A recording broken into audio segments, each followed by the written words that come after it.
He said that he is my damn mans, but he switched on me like a transformer. Yeah, he changed. Nigga, you gon' get your ass changed. Don't get your ass with hey. Had to run my damn bands up. OG back on the screen.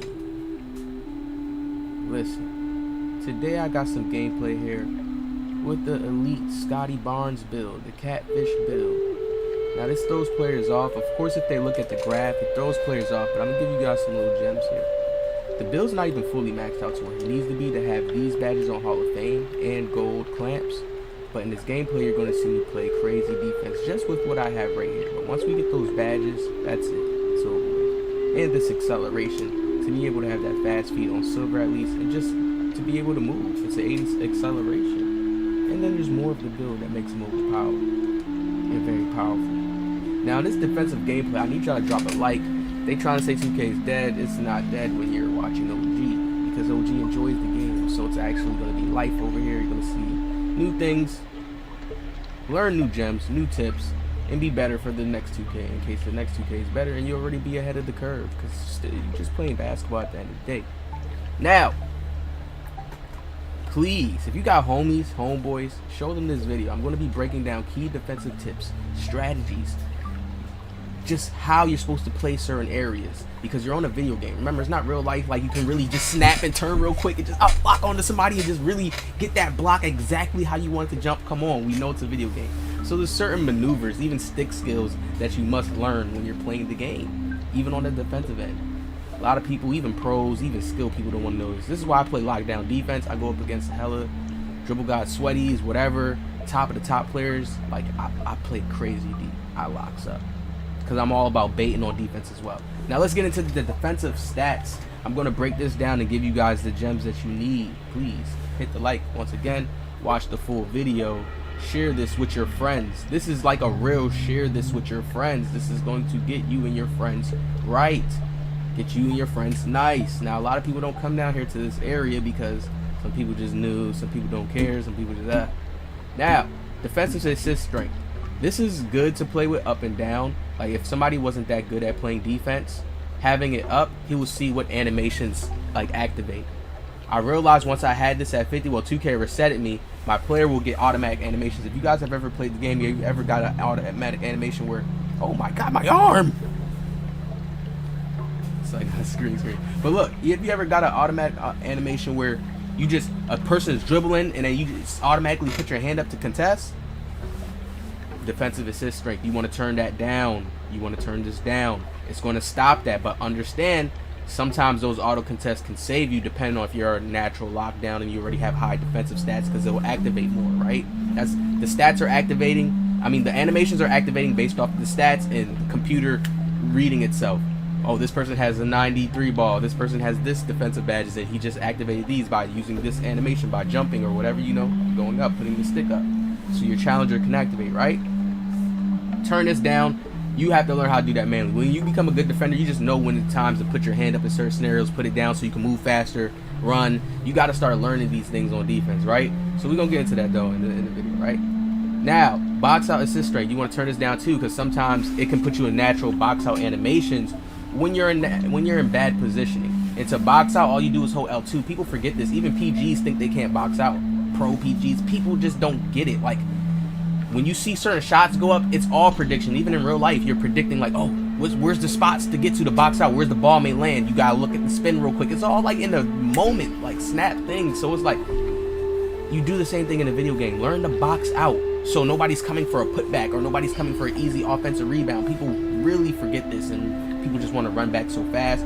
But for people who know how to box out, who know how to rebound, this is going to help you. So you just control it on your own. You know you have to use this left stick, get around, get under him, hold that position, and depending on where the shot may land, depending on what side your teammate's on, you know, it's better. It's certain reads you got to make.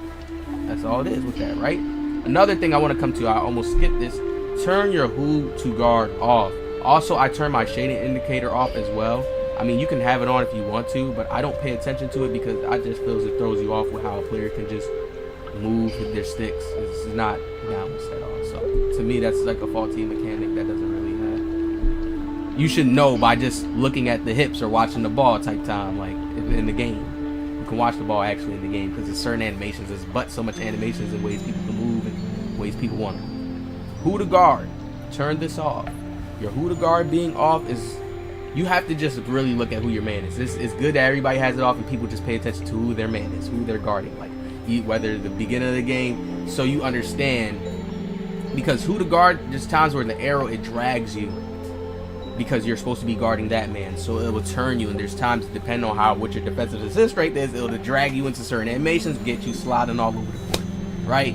But you got to understand, when you turn these things down to these levels that I'm telling you, and you turn these things off, you have to be on point. You have to really control yourself out there. You can't just be not trying to control yourself and thinking that the computer's gonna do it because you got clamps, you got this badge. No, you still gotta do stuff, right? You still gotta do work.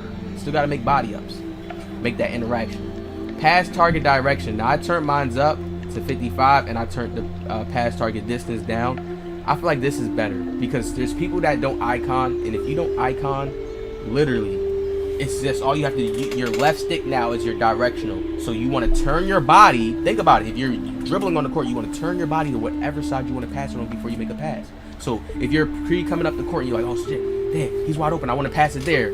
Rather than you have to icon, because some people can be on bad angles and they're like, oh, I didn't make the pass, or pass it to that person. It's supposed to be you. So 2K recently changed my stuff, so I was making crazy passes. But now, you get it back right, you can control your passes more in the direction that you're actually having your stick toward it, right? Boom. Boom. There's all the stats that you need. I mean, settings, place them, get it right. Let's get into the tutorial. Now let's get into the first play. You always got to watch this. People are either going to do that little quick pop out or split inside for a three. So you have to be ready to play both. Off the inbound. Got to be alert. So I'm starting to take my teammates to the stage now. This is where I want to see people perform at. And yeah, I know people got Zens, they cheat in here. You see the clean box out on them. Watch this play develop. You see he throws the ball, I slide myself down, hold that L2. So I could box him out. Then I jump, I let it go and I jump. So you guys see as well, like I showed you guys the box out mechanics. Pay attention to that. So one of the teammates that had Trino came down, knocked down a 3 ball. We back on D. Now I want you guys to pay attention to what I'm doing on defense. I'm still zoning out the area. Alright? Now, what do I mean by zoning out the area? Meaning I'm sliding myself a little bit towards where the ball handler is going and a little bit away. Just on a certain side so he can think that I may help. It's not to really help all the time. It's just to throw the ball handler off. There's always things you can do, even when you're on defense, to throw people off. Bow. We needed that 3. Back on defense again. So watch this right here. I'm zoning again. You see where I'm positioned at? It's just to slow him down. Now look what I'm doing. I'm keeping myself right here because he wants to make a move to come up to shoot a fast 3. It's just to take some time off the clock, scare him a little bit. Maybe it's attempts to doing so, right? Doesn't mean it's always going to work. And then maybe he can throw the ball to the corner, causing him to bait and take more time off the clock. That's the point. When you really get to simple things of the game, just think about that's the point. Look at the dot. The IQ with me is just there, so it's always there. Right here, I'm holding his body a little bit, staying there, just making contact with him. Little small defensive things like that always helps, brings more pressure to the guard. I slide over here with the perfect help. Now we're going to give you a breakdown, so watch this one, right? Comes in, oh man. Watch what you have to do. It's everything. Look, I'm holding my body on him, right? He feels that strength naturally. He cuts back. He's dribbling up. Watch this. And I can read him too. You have to learn when able to read. Like, I see that he's not giving it to his corner shooter. He's not even a good shooter like that off the rip. They really want this guy to really cook. You see that he's missing up. He's coming into the midi. He didn't even want to pass there. Then he's just trying to go dunk the ball. And I'm still there just reading all those plays, seeing everything.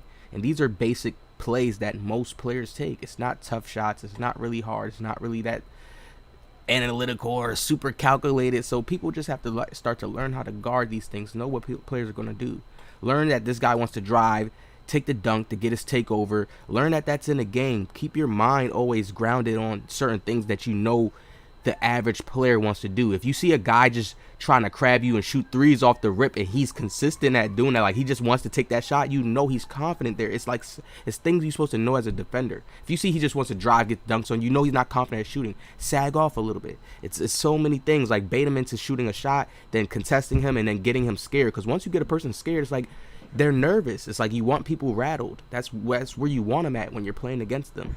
Everybody can get there. It just depends on what plays you're making, how you're hitting them with the plays too. If it's something different, unique, you know, it's all types of that. So watch this. Now I'm adding a little press to it as well. I always tell people adding presses speeds up the players. Then the other player has to get back too as well. You see my man, and he has to make a move, get in his corner so he can stay in his corner. You see I'm still zoning it out right here. Perfect D. My teammate gets there. Me pressing makes them speed up the ball. Now, if you're a good defender, you like when people are super sped up and out of control, and you're more calm and relaxed, and it can make them just cause for more mistakes. See, they're passing the ball crazy off the rip. My teammate jumps, so I run over to cover that peak. He does a dribble move to the other side, though. But you just see how I'm helping because I know there's windows in this game. Just cover the window to whatever side he has the ball on. You get it? It's not that hard. It's not that complex, but some people is, right? Now watch this. He's baking him up. I come over to cut it off, and yes, he can dime there, but I can get there to that corner. I can get there. And certain players don't be having the pass accuracy sometimes, so it just messes himself up. Look at it. I'm zoning it right here. You guys see how I zoned off that area right there so he couldn't even come over to that spot? That's what I'm trying to show people how to like get hip to. Learning how to do that for your teammates. That's all you have to do. Your teammate has to do the work to get himself back and get in front of the defender. He can't give up and quit. You're just there to help in the shade and to zone out. Come on. We have to start picking this up. Look at the D I am playing. This is just a flustered team right now. And look, I had a squad like of good players, and they lost to these guys. But I be telling people, when I come out with my defense, the way I play, it's like I'm one of those pesky players. You know how some people will just sit in the corner and just let they guard ISO the whole time and just try to play D? No, I help. I play help D. Some people will just let they guard sit there. I play very, very good help D, to where it's like I know it annoys the point guard, and I'm trying to teach everybody on my team how to play this, because the whole team can play this way. The whole team can. It's just a mix of chemistry, knowing how to help, knowing when to be in a spot, knowing when your teammates are beat. Look at what we're doing to them right now. Destroyed. And what do I always say? Take the PG out the game. You take the PG out the game, man, the corner sitters have to do jobs that they're not used to doing. Just like real life. And they're more liable to mess up or not make the play that's needed. And then it makes them, unfortunately, get out of sync. They're just, it's over with. They stop and they know it's over with at this point. Complete blowout. Pressing him again. Just giving him some bother. I'm good to go. Now it's just me and him. He does that little move, that little LeBron move. That you see how the stage players play the same way, do the same thing. But if you really lock that up from the jump, take away the jump shot, man, it's over with. Really cut off the paint. The paint was cut off. He couldn't do nothing. He was trying to get his threes off at first. Couldn't do that. Then he's like, let me go get these drives in now. Now they making a whole bunch of buffoonery, craziness. I'm like, man, let's hurry up and get him off the court. You never know. Teams start locking in, try to come back, go crazy. You know, them crazy things could happen. But it's over with. It's game time for this first game. I got more gameplay coming from the stage for y'all. More defensive tutorials. But hopefully this helped you guys understand the zoning, positioning, and getting your controls right. To be able to clamp up a little bit more. We're going to get more deeper detailed videos. Y'all hit that like, subscribe. More stage content coming soon.